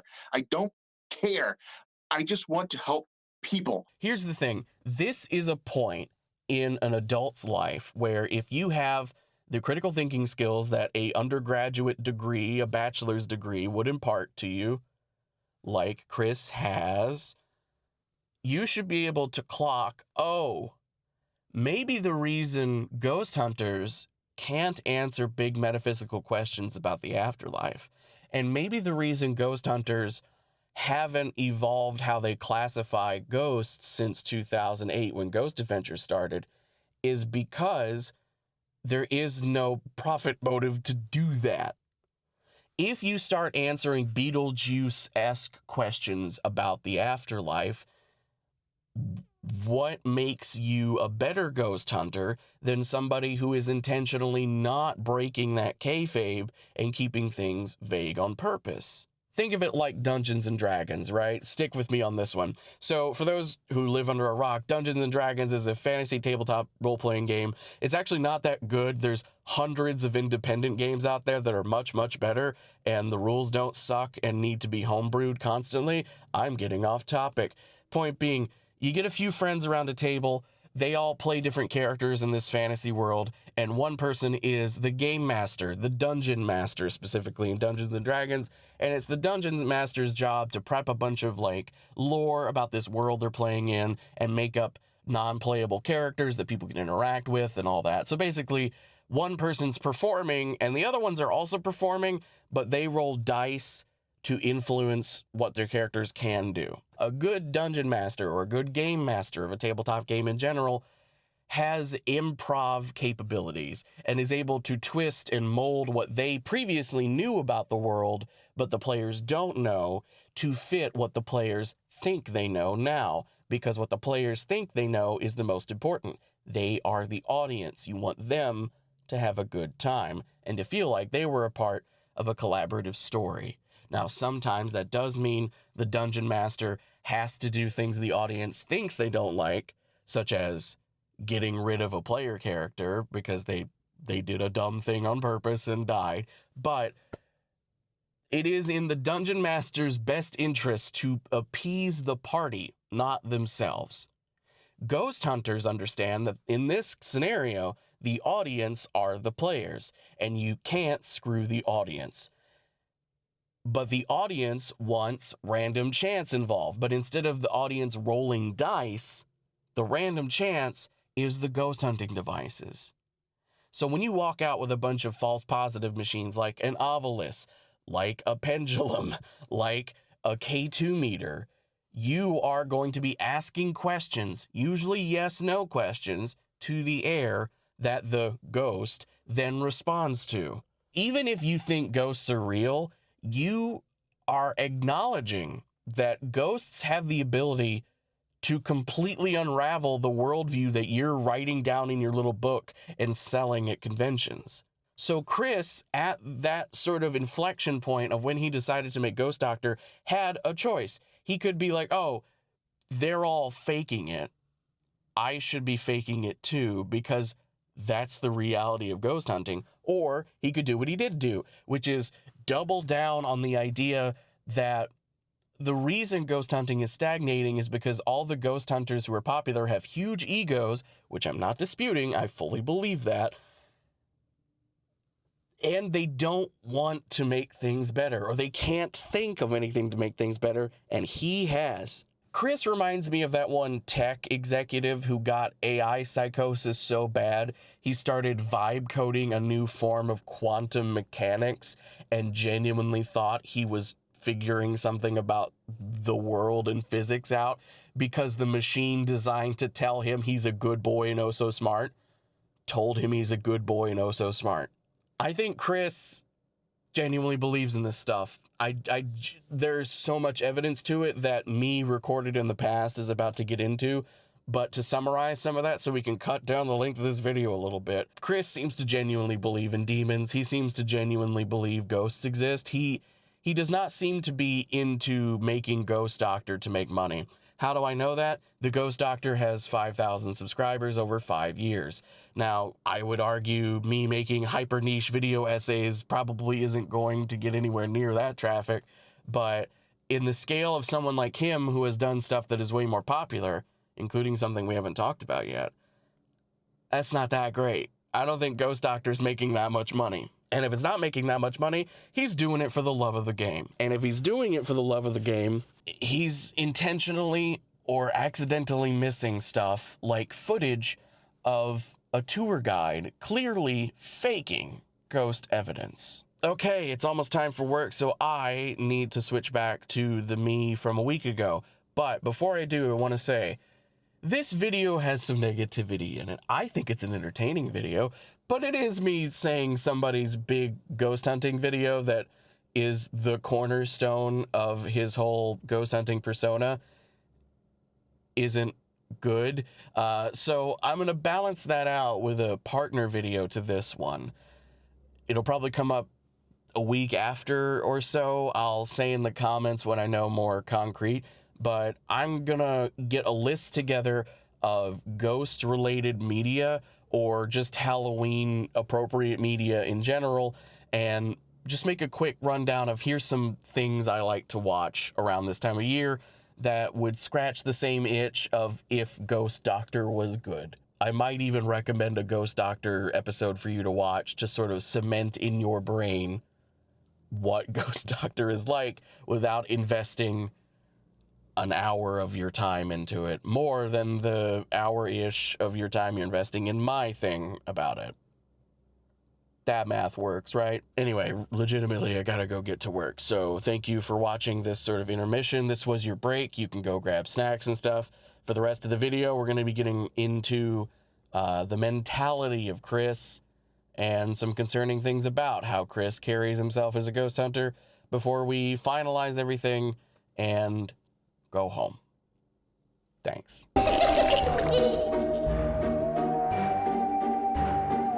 Chris went back for another bite of the apple. He went back to that lighthouse. Well, I guess I should say, it feels like Chris took a vacation to Florida or went there for work and just happened to be near the lighthouse, because he does the unthinkable here. He goes back to that lighthouse in the middle of the day during normal business hours. And last night, I'm not gonna lie, it was like a vision, like dream of the lighthouse. So I think they know I'm here. I think the spirits know I'm here. As I finally step foot on the grounds, I'm instantly hit by an intense amount of energy. I'm stepping foot on this land and I can already feel like a tension, like the energy is so overwhelming. Or they just, I don't know if they know I'm here or it's just supercharged today. Now, I will say Chris shows an impressive amount of not caring what other people think about him, because like me in the forest at the beginning of this video, he was doing stuff like setting up tripods, walking away, and walking back as if a cameraman set up to watch him enter a room. Again, in a museum during business hours full of people. It's bonkers. We do get a brief moment where he busts out a new fancy gadget that isn't a K2 meter, and hilariously nothing happens on it, but it's okay. He explains that this makes sense because ghosts don't really come out when there's a lot of people around. Too much conflicting energy, I guess. Then we get the ultimate ending to the St. Augustine Lighthouse investigations. If you're prone to secondhand embarrassment, I'm sorry for what's about to happen.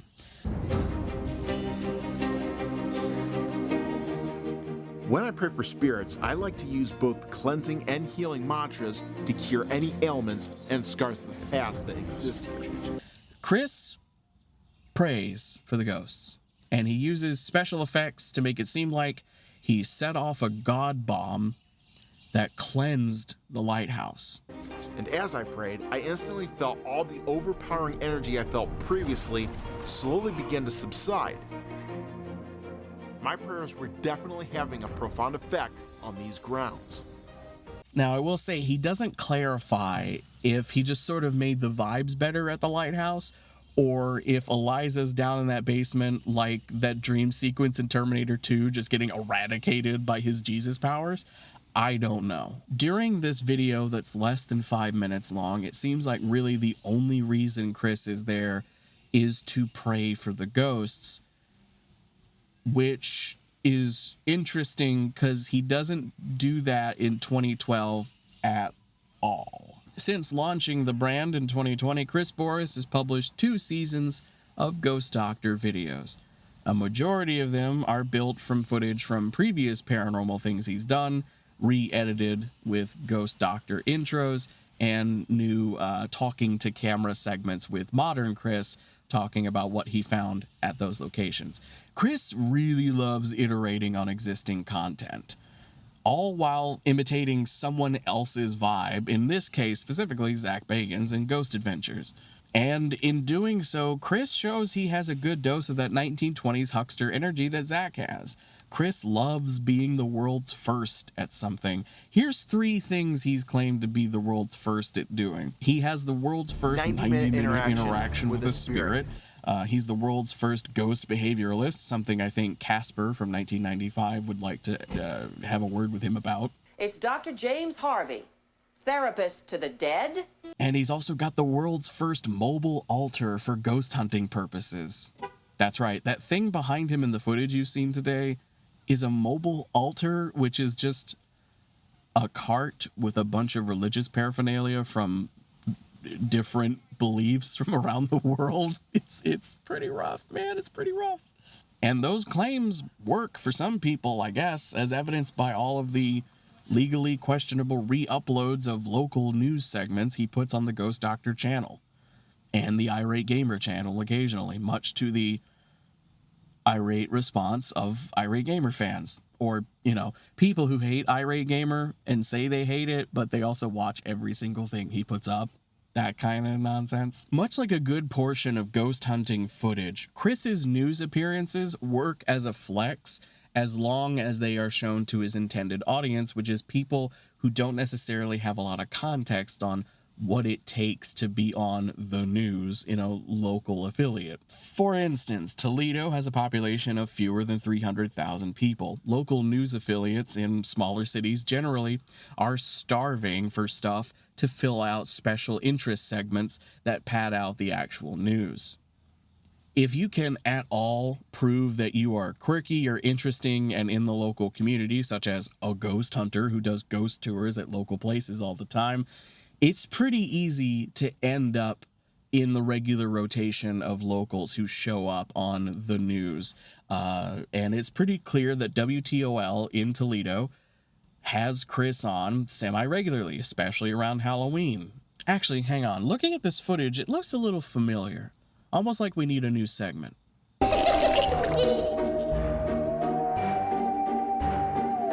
Normally, I would make the argument that the character Chris Boris is playing in the Ghost Doctor videos believes in demons and ghosts and whatnot. And then I look at the various videos he's uploaded to the Ghost Doctor channel that aren't necessarily episodes of the Ghost Doctor. Both the news reports he's gone on and WTOL over the years, and random vlogs like the time he breaks the law to talk about K-pop demon hunters while driving. Sidebar, Chris got so into K-pop demon hunters for a minute that he used generative AI to make an image of what it would look like if he hung out with the K-pop demon hunters in question. I think we all know Mira would kick his ass for using the plagiarism machine to make bad fan art. But let's talk about the most concerning videos of all. The videos of Chris doing things in his day-to-day life. Take this footage of him providing proof his nightly blessings of his house are working. So we had frost the previous night, and now this evening, since I do a hedge of protection prayer so much, if you can see, I don't know if the camera can pick this up, but you can see like this thin strip right here. This is the path that I walk every single night.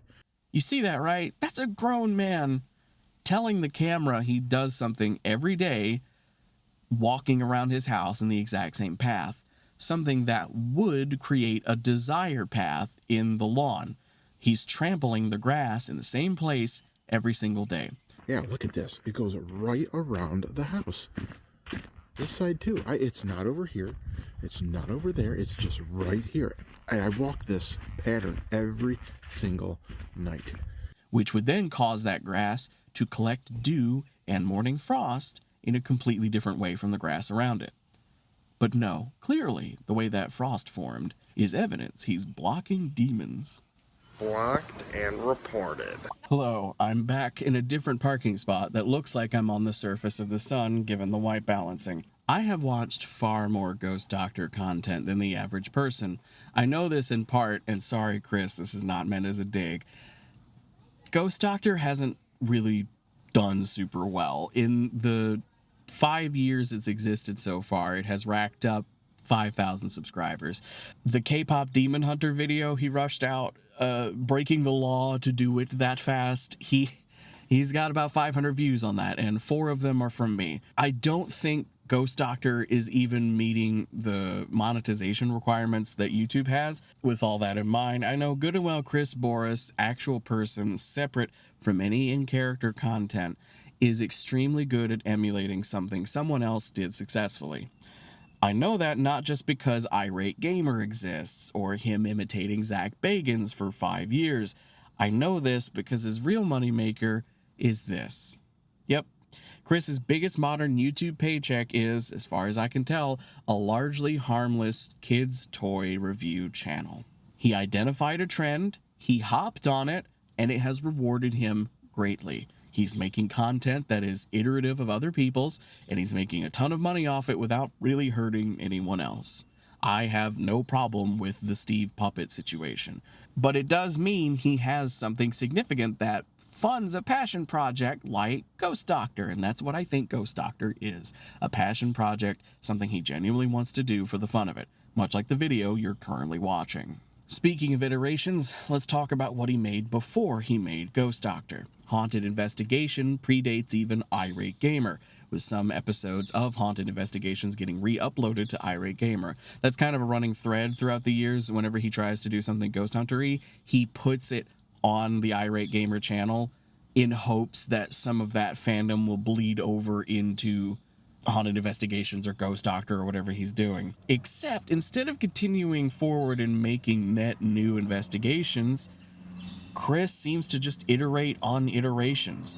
A good chunk of Ghost Doctor, as I've said before, is repurposed footage from both Haunted Investigations and Pursuit of the Paranormal. Videos filmed entirely for different contexts. There's a reason Chris the Ghost Hunter in footage from those videos seems to not have any sort of canonical knowledge of anything that happened in any of the other haunts. It's because a lot of these videos are months, years apart. He just has narrator Chris to step in and smooth things over with whatever the current branding is.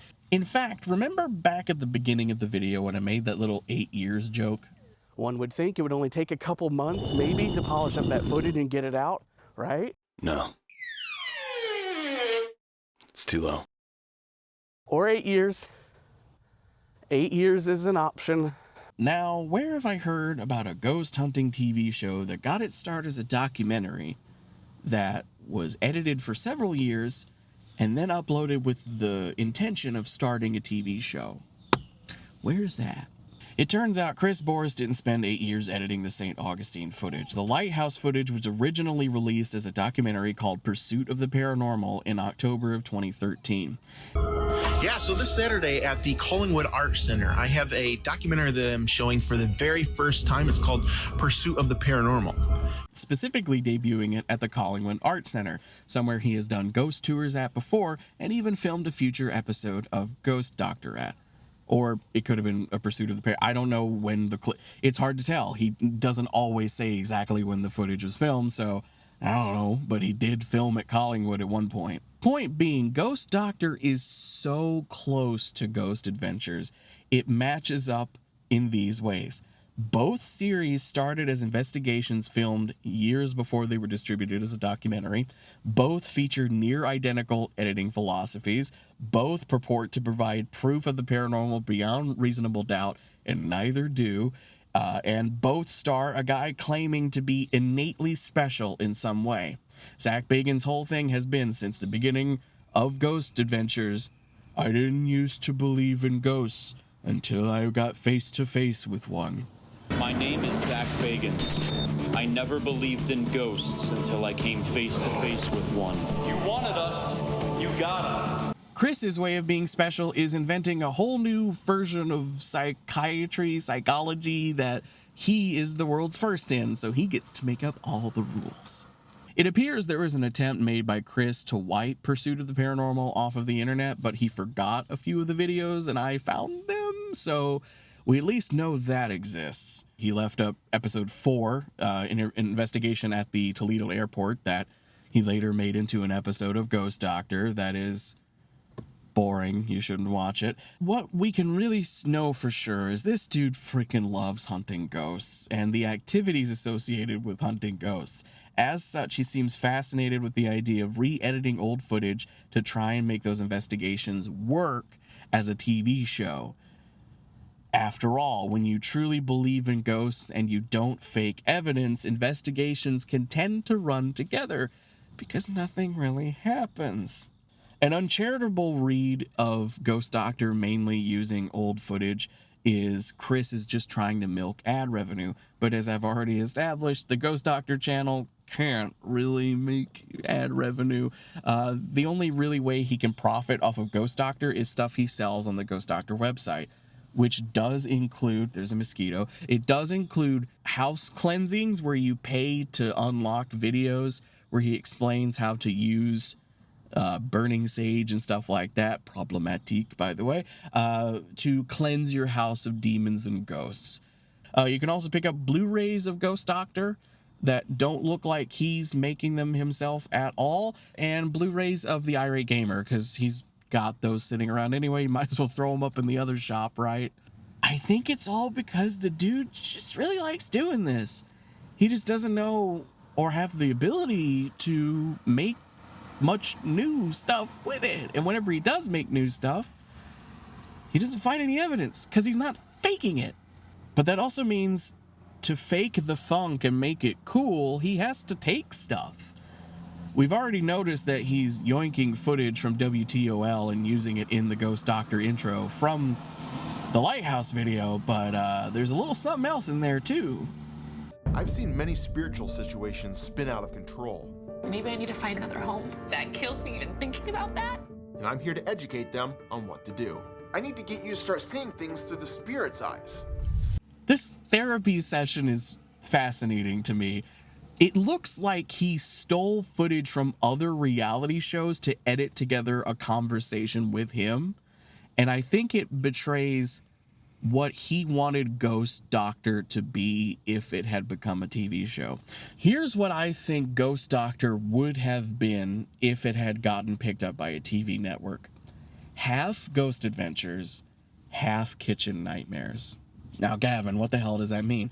From this intro to the first episode of Ghost Doctor, an intro that changes, by the way, he gets rid of the therapy segment, which I think is further evidence that therapy, like conversation, is stolen footage and he needed to get rid of it. In the intro, it seems like the pitch for the show is the Ghost Doctor will go to a location where living people are having a hard time dealing with the ghosts that live there.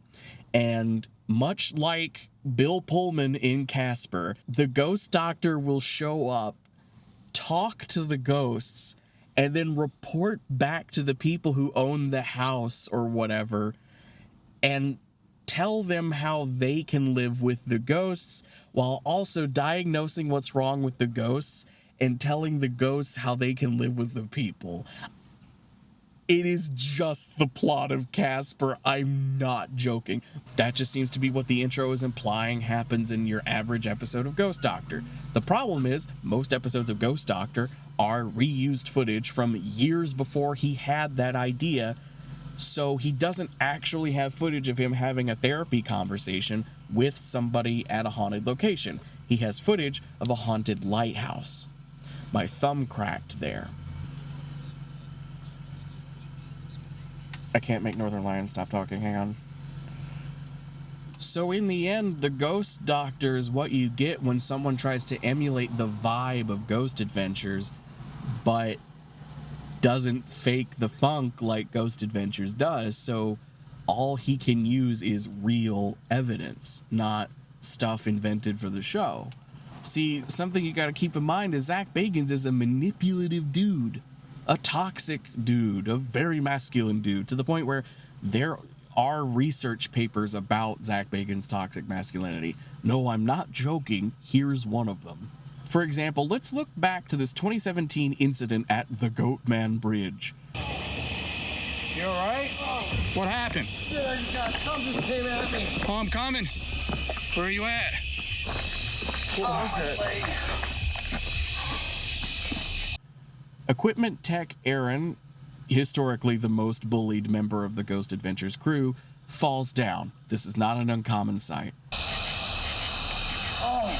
As we see Aaron's flashlight in the bushes, we also see an area about 20 feet away in the dirt where he landed. Something unseen picked Aaron up and threw him this distance. So let's address what just happened. Aaron has been running around in a Texas forest in the summer, I think. He's hot, he's dressed like he's just got out of a Hot Topic, and he's possibly a little scared. He's definitely being bullied by Zak, because that happens every freaking day. And he falls down. Now, there's a couple of ways this could have happened. He could have accidentally fallen down and he genuinely thinks he got pushed, or he's lying and saying something knocked him over so that he doesn't look goofy on TV. Either way, Aaron looks a little bleary here. He's not 100% back together from that fall in the dark. Whoa, dude. I'm sorry. Something hit me, bro.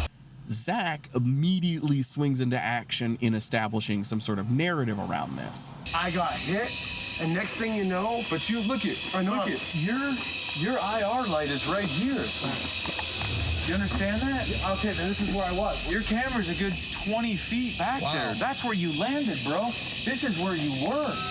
Zak sees Aaron's flashlight has rolled down the hill away from him, and instead of being like, oh, the flashlight moved because he dropped it, he uses the flashlight to infer Aaron was standing in that exact spot, and the Goatman demon threw Aaron 20 feet, something that would have probably really hurt Aaron instead of him just falling down in the dark. And you can see, even though Aaron has worked with Zak all these years and understands how to twist these narratives just as much as Zak does, Zak still feels the need to repeat over and over and sort of gaslight Aaron into agreeing that that's what happened.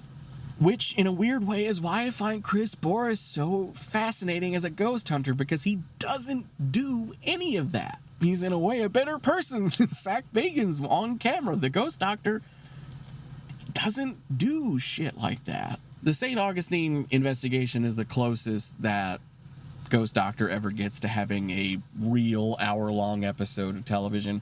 There are a couple more episodes that get close to the 45-minute mark, but in general, Ghost Doctor episodes are 10 minutes or less. There's some that are down at the 5-minute mark.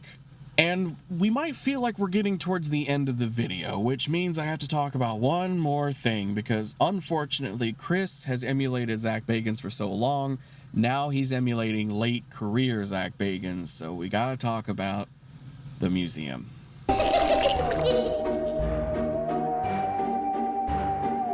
In 2017, Zak Bagans started touring around the United States collecting haunted artifacts. Then he put them all in a tourist trap museum in Las Vegas simply called the Haunted Museum. This was a process so lucrative he made money off of TV shows about those artifacts twice.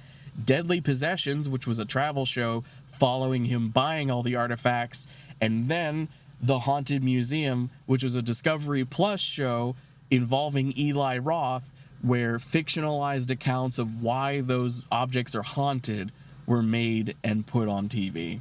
Most of the artifacts are just mundane items that were physically adjacent to bad things. One of the crown jewels of the collection is a haunted doll named Peggy, and Peggy is being kept in a church-shaped box. Now, for those of you who don't know too much about the paranormal world, the reason you put Peggy in a church-shaped box is because Annabelle, the doll from the Conjuring movies, the Raggedy Ann doll in real life, is kept in a church-shaped box to amp up the spooky factor of Annabelle, because lest we forget, Annabelle is just a normal-ass Raggedy Ann doll. There's nothing scary about the doll itself. So you have to put it in something scary that says positively don't.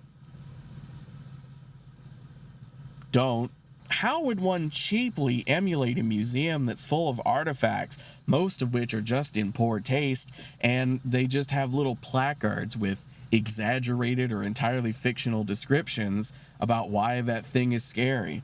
I mean, that would be a pretty tall order. Chris believes in demons. He's pretty scared of them, so he wouldn't want to have a demon in his house, right? Tell that to Irate Gamer fans who, after getting teased about a big announcement, were met with this.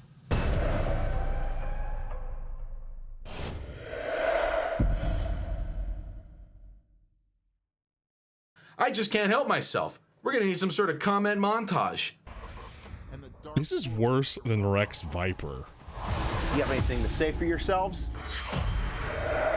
The paranormal reality behind each legend is nothing short of amazing. Imagine if he talks about Puppet Steve, creepypastas, or scary spaghetti. Is there no subject you won't arrive at 5 to 10 years after the fact at absolutely nothing of value? Hey, Irate. I'm turning 11. Could you review my favorite game, SpongeBob Revenge of the Flying Dutchman, please? Alright, so I'm expecting a wire of $10,000 for my time. Never contact me again. Chris is emulating the Haunted Museum with the Creepypasta Museum. It's a traveling museum entirely made of artifacts relating to creepypastas. You know, the online scary stories that people make up that have zero actual physical things associated with them. Yeah, that. I love that Chris went so far in emulating the Haunted Museum. He thinks a core important part of the Haunted Museum's brand is the goofy ass photo of Zak Bagans in a top hat from the front page of the website. That's what Chris is doing. It's amazing.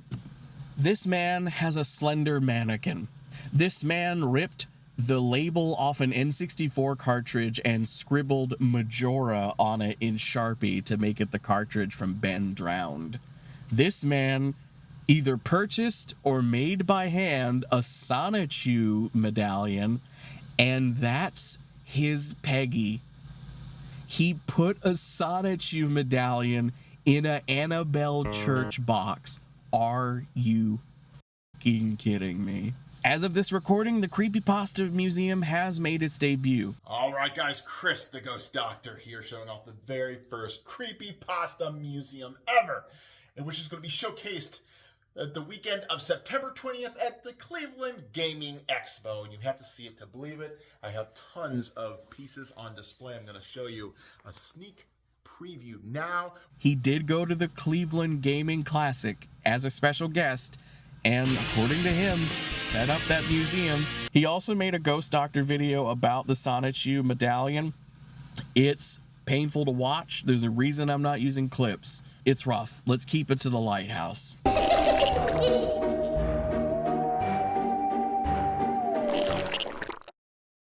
Welcome to a completely different park. This is John James Audubon State Park. This is in a different state than the beginning of the video was filmed in. There's a nice craft show happening here, and I got a little angry ghost. This is what Eliza feels about the whole fudge situation, I feel, if Eliza existed. So I had an original conclusion to this video that we have to change a little bit because I found what I found in Matt's footage. And I know that seems like it says more about Matt than it says about Chris, but I think it's actually a perfect microcosm of how Chris Boris does not vibe with the ghost hunting community at large. There's a squirrel in the trail. He's got something. We'll never know what. Matt faked Eliza. I see no evidence to suggest his hands being in his hoodie pocket all the time. The screenshots I have of the little thing in his hand going off and doing an IR blast, him clearly influencing the reader results. I don't see how that wasn't obvious to Chris. Because here's the thing, Chris purports himself back in 2012 as somebody who's been ghost hunting a while. He's been hosting ghost hunt tours at places like the Collingwood Art Center, where he debuted the Pursuit of the Paranormal documentary that debuted the footage of the Lighthouse. And it's the basis of his whole ghost hunting career. He brings up that 90-minute interaction so many times in interview videos. It is a fundamental part of who he is as the ghost doctor, and it's debunkable by accident by me. And here's the thing, yeah, I found the footage by accident, but that's because I had to scrub through the same scene a couple of times trying to find a specific clip. This lighting is horrible. Thanks, nature.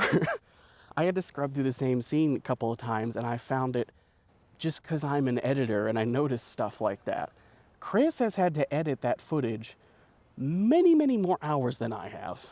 And I've been doing this for 8 days, actually. This is the 8th day since I filmed the beginning footage of this video. You can see I haven't shaved at all. I have put less effort into looking at the footage than Chris has, because he had to edit it as a documentary for Pursuit of the Paranormal. Then he re-edited it for Ghost Doctor. So did he not notice it? Or did he intentionally leave it because who cares, right? Is this a slapdash, do it as fast and easy as you can thing? Here's my conclusion about Chris. The title of this video I produced it under is The Most Gullible Ghost Hunter, because I think there is a lot of indications that Chris is gullible enough to believe in ghosts and demons in the way that is purported by ghost hunting professionals. I think he buys their nonsense. Again, I don't care if you believe in ghosts from a spiritual perspective, but from a professional perspective where you're making money off it, making entertainment, he's trying to make a form of entertainment without understanding where the entertainment is derived from. So imagine someone making a documentary, but they don't understand the ethics of making a documentary, so they just make a fictional movie but call it a documentary. Like, that's not achieving the same thing, right? He's not achieving ghost hunting entertainment. And I think he genuinely believes he hasn't had a TV show yet because of the egos of the ghost hunting community, not because he's saying bonkers, wackadoo stuff at conferences, and then they don't want to give him speaker time, because that was one clarification he made in his interview video, or his podcast thing, where he said he wants to go back to ghost hunting conventions, but he requires that if he buys a booth, he wants at least one panel where he can, or one presentation where he can do a lecture. And they say no, because that's kind of a crazy thing to ask as somebody with 5,000 subscribers on YouTube, when people from TAPS and people with like nationwide book tours are also booking these conventions. So he keeps talking about how much ego there is in the ghost hunting scene, and it seems like it's one of those situations where if everyone in the room is a jerk except you, maybe you're the jerk. Do I think Chris Boris is a jerk? Not necessarily. I've not actually met the guy. I don't even have beef with him. So, what is my conclusion about the Ghost Doctor? I think Chris Boris is the most gullible ghost hunter. The title of this video might change for algorithmic reasons, but the title I wrote this script under, the script I don't have with me because this is improvised, the original title was The Most Gullible Ghost Hunter, because before I found the evidence of Matt faking it, I found Chris to be easily led into believing nonsense about ghosts. And now that I've seen in his own footage, he has strong implications that his single biggest piece of evidence is faked, and he missed the evidence that it's faked multiple times. I stand by that title. if he doesn't believe in ghosts and he's faking it, he's still fine with looking like the most gullible ghost hunter. So, like I said, this has been a very fun video to make, but it's also been a kind of negative one. I will say the conclusion's not super positive. Should you watch Ghost Hunter? Probably not. Actually, I don't think you should watch Ghost Hunters. It's not a very entertaining show. But should you watch Ghost Doctor? Again, probably not. It's not that entertaining. There are bits that are entertaining, but in a I'm watching a car crash kind of way. Maybe you want to watch it with your friends now that you know about it. I don't care if you give Chris Boris traffic. I'm not trying to stop people from interacting with Ghost Doctor. But it's this thing that grabbed me, and I had to talk about it to get it out of my brain. And like I said, to balance out that negativity a little bit, there will be companion videos coming soon where I talk about movies, video games, TV shows, and podcasts that are all Halloween season appropriate, that scratch the itch that you might have now that you're wondering, well, what if Ghost Doctor was good? Until next time, thank you for watching. I don't have a newsletter or a Patreon or anything like that. I do have a Discord server that if you want to hang out and talk about movies and stuff, I do that. But until then, me and my little ghost buddy, I bought this from a booth that sold Caked Up Patrick, by the way. Just know that that's a crochet pattern that's going around. We are going to go get a corn dog, and hopefully it tastes good. The last corn dog I got was actually when I rode on that train, and that corn dog had taco seasoning in the batter. They did not tell us that. It was gnarly.